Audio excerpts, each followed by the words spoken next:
সূরাতুল আনআমে 151 নম্বর আয়াতে আল্লাহ তাআলা তার রাসূলকে বলছেন, কুল তাআলাউ আতলু মা হাররামা রাব্বুকুম আলাইকুম। হে রাসূল, তাদেরকে বলুন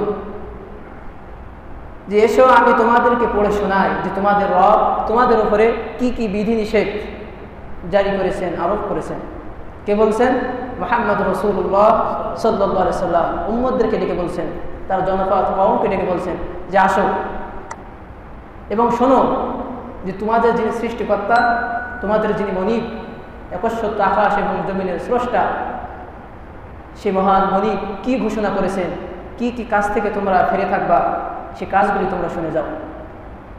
প্রথম নাম্বার, আল্লাহ তুশরিকু বিল্লাহ। হে আমার কওম, হে আমার জনপদ, হে আমার উম্মতেরা, প্রথম নাম্বার, তোমরা তোমাদের ইবাদতের মধ্যে এবং জাগতিক সকল বিষয়ে তোমরা তোমাদের রবের সঙ্গে কাউকে শরীক স্থাপন করবে না। কে বলছেন? আল্লাহ রাসূলকে বলছেন আপনি আপনার কওমদেরকে শোনান, এবং রাসূল শোনাচ্ছেন যে প্রথম নাম্বার, তোমরা তোমাদের রবের সঙ্গে শিরিক করবে না। আর শিরিক কেমন বড় গুনাহ? আল্লাহ রাব্বুল আলামিন সূরাতুল লুকমানে লুকমান আলাইহিস সালাতু ওয়াস সালাম তার সন্তানকে নসিহত করেছেন শিরিক কত বড় গুনাহ, কত বড় জুলুম। তার সন্তানকে পাশে ডেকে বলছেন, وَإِذْ قَالَ لُقْمَانُ لِابْنِهِ وَهُوَ يَعِظُهُ يَا بُنَيَّ لَا تُشْرِكْ بِاللَّهِ। হযরত লুকমান আলাইহিস সালাতু ওয়াস সালাম তার সন্তানকে ডেকে বলছেন, আমার কলিজার টুকরা সন্তান, লা তুশরিক বিল্লাহ, কখনো আল্লাহর সঙ্গে শিরিক করবে না। তোমাকেও যদি জানিয়ে পড়িয়ে সেই করে দেয়, তারপরে তুমি তোমার রবের সঙ্গে শিরিক স্থাপন করবে না। ইন্না শিরকা লাযুলমুন আযীম, আর শিরিক হলো মস্ত বড় জুলুম, এর চেয়ে বড় পাপ, বড় গুনাহ আর নাই। লুকমান আলাইহিস সালাতু ওয়াস সালাম তার সন্তানকে ডেকে নসিহত করেছেন। আল্লাহ রাব্বুল আলামিনের কাছে এই নসিহত পছন্দ হয়ে গেলেন, সেজন্য আল্লাহ তাআলা সূরাতুল লুকমান আলাইহিস সালাতু ওয়াস সালামের নামে একটি সূরা নাযিল করলেন।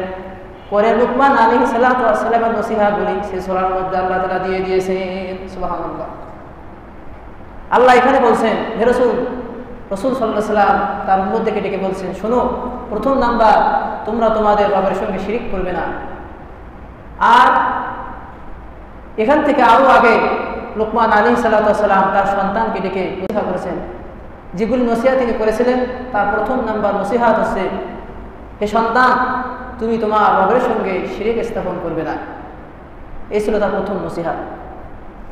যেমন ইব্রাহিম, আমাদের জাতির পিতা ইব্রাহিম আলাইহিস সালাতু ওয়াস সালাম তার পিতাকে বলেছিলেন, وَإِذْ قَالَ إِبْرَاهِيمُ لِأَبِيهِ آزَرَ أَتَتَّخِذُ أَصْنَامًا آلِهَةً إِنِّي أَرَاكَ وَقَوْمَكَ فِي ضَلَالٍ مُبِينٍ। মুসলিম জাতির পিতা হযরত ইব্রাহিম আলাইহিস সালাতু ওয়াস সালাম তিনিও তার পিতাকে সম্বোধন করলেন, বললেন, যখন ইব্রাহিম তার পিতা আজরকে বলেছিলেন, তুমি কি মুক্তি পূজা সম্পর্কে এই ইলাহ ইবাদত করবে, নিশ্চয় আমি তোমাকে এবং তোমার কওমকে স্পষ্টভাবে দেখতে পাচ্ছি যে আপনারা এবং আপনার কওম পথভ্রষ্টের মধ্যে শামিল আছেন। হে আমার পিতা, মুক্তি পূজা এবং লাত উজ্জামানাত এগুলি আপনি ছেড়ে দিয়ে একমাত্র আপনার রবের ইবাদত করুন, যিনি আপনার রব, আমার রব। আমাদের জাতির পিতা ইব্রাহিম আলাইহিস সালাতু ওয়াস সালাম তিনিও তার পিতাকে নসিহত করেছেন যে আমার পিতা, আপনি মুক্তি পূজা ছেড়ে দিয়ে আপনি আপনার এবং আপনার কওম মুক্তি পূজা ছেড়ে দিয়ে আসুন এমন ইলাহের দিকে, যিনি আপনাকেও সৃষ্টি করেছেন, আমাকেও সৃষ্টি করেছেন।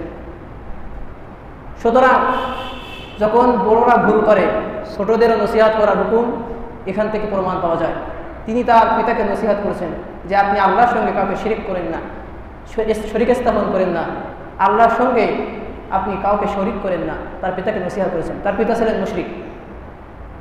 বুখারীর হাদিসের মধ্যে এসেছে, ইব্রাহিম আলাইহিস সালাতু ওয়াস সালাম সর্বপ্রথম জান্নাতি পোশাক যখন ইব্রাহিম আলাইহিস সালামকে যখন পরানোর পরে তিনি নিচের দিকে তাকিয়ে দেখবেন তার পিতা আজও রক্তমাখা চেহারা নিয়ে হাতে পায়ে শেকল বান্ধা অবস্থায় ফেরেশতারা তার পিতাকে জাহান্নামের দিকে নিয়ে যাচ্ছে। হঠাৎ ইব্রাহিম আলাইহিস সালামকে দেখে আজও দাঁড়িয়ে যাবেন। দাঁড়িয়ে যাওয়ার পরে ইব্রাহিম আলাইহিস সালাম দিকে তাকিয়ে বলবেন, হে আমার সন্তান। ইব্রাহিম আলাইহিস সালাম বলবেন তার পিতাকে, হে আমার পিতা, আমি আপনাকে বলেছিলাম যে আপনি আপনার ইবাদতের মধ্যে কোনো মুক্তি কোনো শিরক স্থাপন করেন না, আপনি একমাত্র আল্লাহর ইবাদত করেন, কিন্তু আপনি আমার কথা আপনি শোনেন নাই। আজ দেখুন আপনার পরিণতি জাহান্নামের দিকে নিয়ে যাচ্ছে।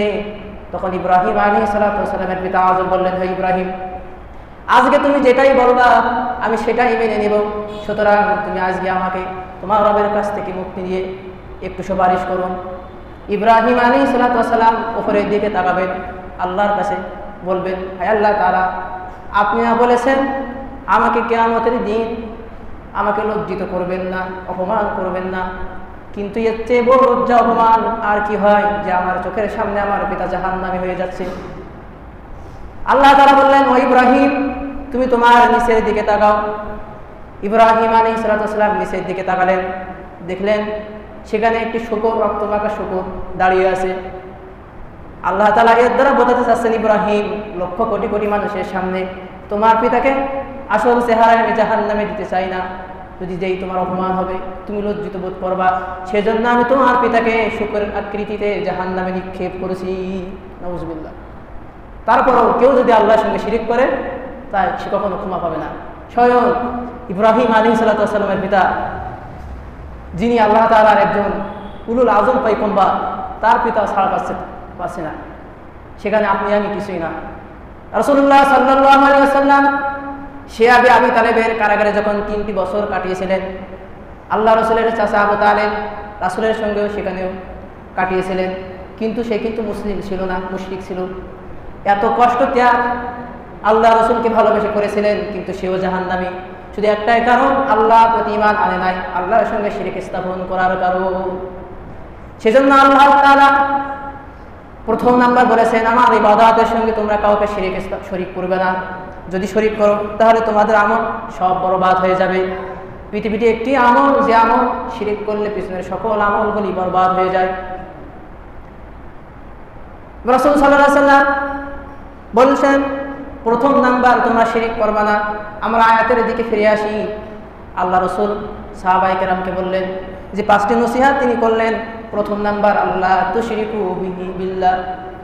হে আমার কওম, হে আমার সাহাবীরা, তোমরা তোমাদের ইবাদতের মধ্যে তোমাদের রবের সঙ্গে কাউকে শরীক স্থাপন করবে না। দ্বিতীয় নাম্বার, ওয়াবিল ওয়ালিদাইনি ইহসানা। তোমরা তোমাদের পিতামাতার সঙ্গে সৎ ব্যবহার করবে, অসৎ ব্যবহার করবে না। আল্লাহ তাআলা সূরাতুল বানী ইসরাঈলের 23 নম্বর আয়াতে আল্লাহ তাআলা বলছেন, وَقَضَى رَبُّكَ أَلَّا تَعْبُدُوا إِلَّا إِيَّاهُ وَبِالْوَالِدَيْنِ إِحْسَانًا।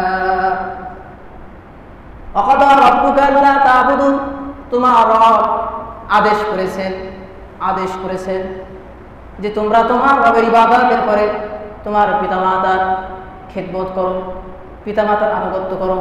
এটা আল্লাহর হুকুম, আল্লাহর অর্ডার। এখানেও আল্লাহ রাসূল বলছেন যে তোমরা প্রথম নাম্বার শিরক করবে না, দ্বিতীয় নাম্বার পিতামাতার সঙ্গে অসৎ ব্যবহার করবে না। আর আল্লাহ তাআলা নিজেই বলেছেন, আমার ইবাদতের পরে তোমরা তোমাদের পিতামাতাকে সম্মান করবে, পিতামাতাকে শ্রদ্ধা করবে, পিতামাতাকে ভালোবাসবে, পিতামাতার কোনো কথা অনুযায়ী তোমরা চলবে। এটা আল্লাহর অর্ডার, ফরজ। একটি হাদিসের দিকে আপনাদের ফিরিয়ে নিয়ে যায় যে পিতামাতাকে অসম্মান করলে, পিতামাতার খেদমত না করলে আপনার আমার পরিণতি কি হতে পারে।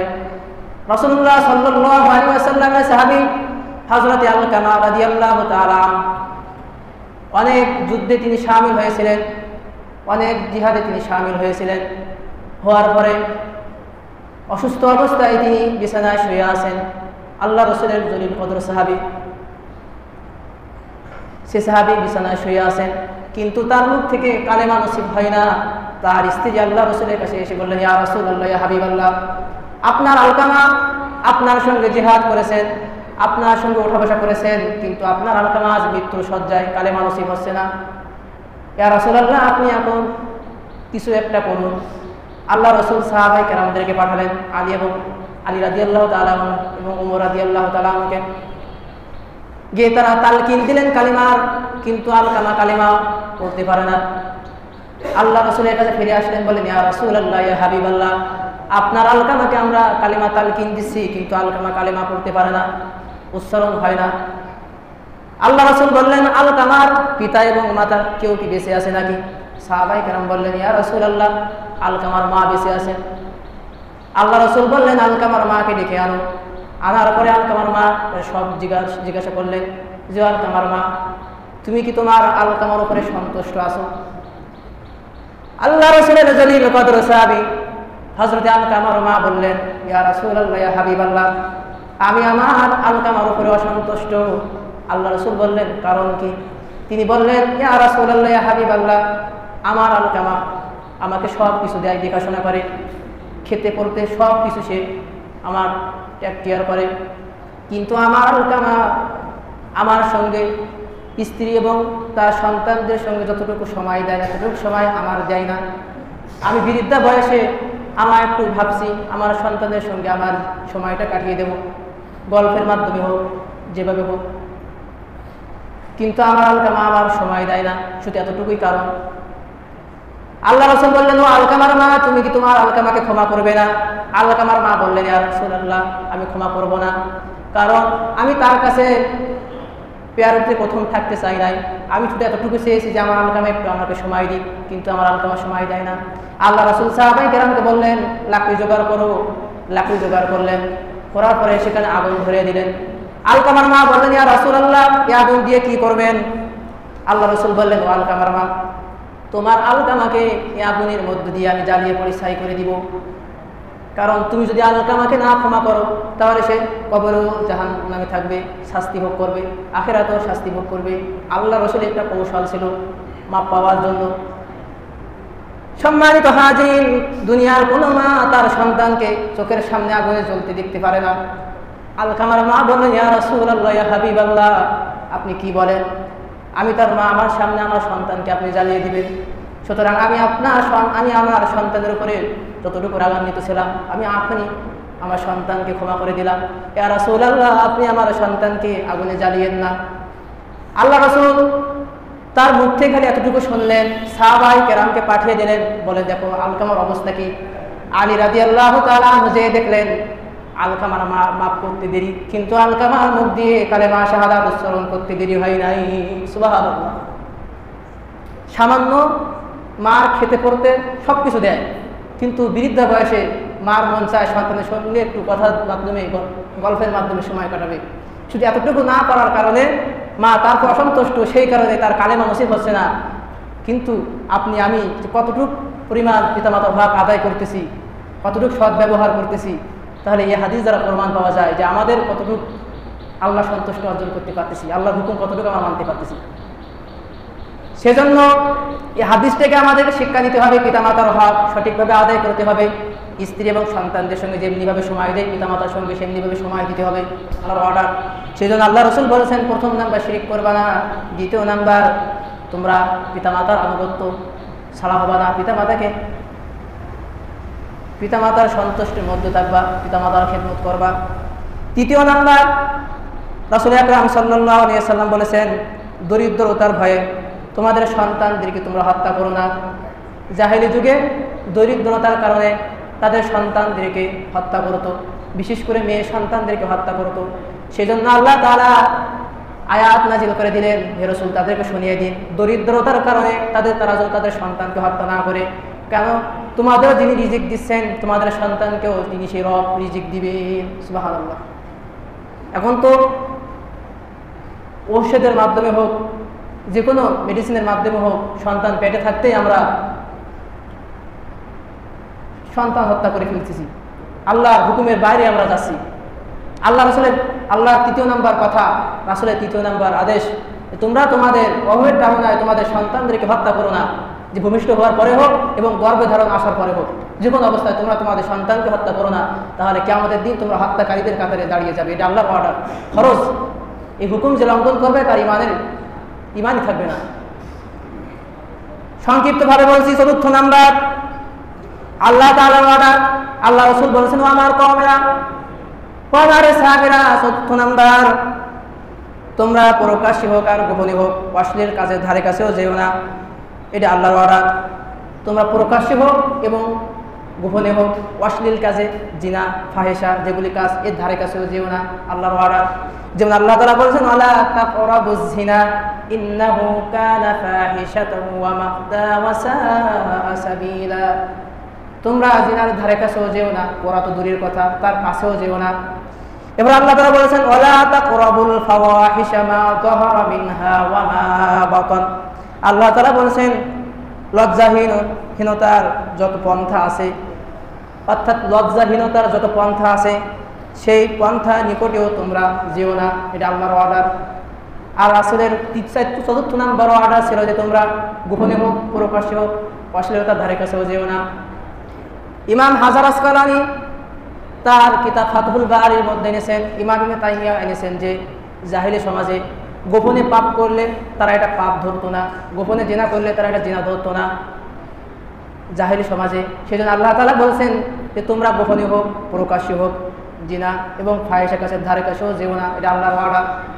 পঞ্চম নাম্বার আল্লাহ তাআলার অর্ডার। পঞ্চম নাম্বার যে অর্ডার যে আল্লাহ দিয়েছেন, যে আল্লাহ যে প্রাণকে মর্যাদা দান করেছেন, ন্যায়সঙ্গত ছাড়া অন্যায়ভাবে কাউকে হত্যাকে মেরো না। আর সমাজের দিকে তাকিয়ে দেখুন, ক্ষমতার জন্য জায়গা জমির জন্য আপন ভাই এবং মাকেও হত্যা করেছে। সেই জন্য আল্লাহ তাআলা এখানে বলছেন যে তোমরা যে প্রাণীগুলো আল্লাহ তাআলা মর্যাদা দিয়েছেন তার অপমান তোমরা করো না, তাকে হত্যা করো না। যদি তার দোষ থাকে আইনের মাধ্যমে তাকে কতল করবা, কিন্তু নিজের আইন হাতে তুলে নিয়ে কাউকে হত্যা করবে না। এটা আল্লাহ তাআলার অর্ডার। সম্মানিত হাজিরিন, এই পাঁচটা বৈশিষ্ট্য, এই পাঁচটি হুকুম আল্লাহ তাআলার পক্ষ থেকে রাসূল সাল্লাল্লাহু আলাইহি ওয়াসাল্লাম সাহাবায়ে কেরামকে বলে দিলেন। প্রথম নাম্বার, আল্লাহর সঙ্গে শিরক স্থাপন করা যাবে না। দ্বিতীয় নাম্বার, পিতামাতার সঙ্গে অসৎ ব্যবহার করা যাবে না। তৃতীয় নাম্বার, দরিদ্রতার ভয়ে নিজের সন্তানকে মেরে ফেলা যাবে না, কারণ তোমাকেও যিনি রিজিক দিচ্ছেন তোমার সন্তানকেও তিনি রিজিক দিবেন। চতুর্থ নাম্বার, গোপনে হোক এবং প্রকাশ্যে হোক অশ্লীলতার ধারে কাছেও তোমরা যেও না। পঞ্চম নাম্বার, আল্লাহ তাআলার অর্ডার, যে প্রাণীগুলি আল্লাহ তাআলা মর্যাদা দিয়েছেন সেই প্রাণীগুলি ন্যায়সঙ্গতভাবে অন্যায়ভাবে তাকে হত্যা করো না। যদি এই গুণগুলি তোমাদের মধ্যে থাকে তাহলে তোমরা মুমিন এবং আল্লাহ তাআলা সন্তুষ্টপ্রাপ্ত বান্দাদের কাতারে শামিল হবা। সেজন্য আল্লাহ তাআলা বলেছেন, সুতরাং যারা আমার আইন এবং কানুন মেনে চলবে তার জন্য আমি রেখে দিয়েছেন জান্নাত। সুবহানাল্লাহ। সম্মানিত হাজিরিন, যে পাঁচটি গুণের কথা বললাম, এই গুণগুলি আল্লাহ রাব্বুল আলামিন আমাদেরকে মেনে চলার তৌফিক দিন। বিশেষ করে শিরকের গুনাহ থেকে এবং পিতামাতার অবাধ্য ব্যবহার থেকে আল্লাহ তাআলা যেন আমাদেরকে ফিরে রাখেন। পিতামাতা আনুগত্য সন্তান হিসেবে একনিষ্ঠভাবে সে রবের গোলামি করার, শিরক স্থাপন না করে সে রবের আনুগত্য করার তৌফিক আল্লাহ তাআলা দান করেন। আমিন। ওয়া আখিরু দাওয়ানা আলহামদুলিল্লাহি।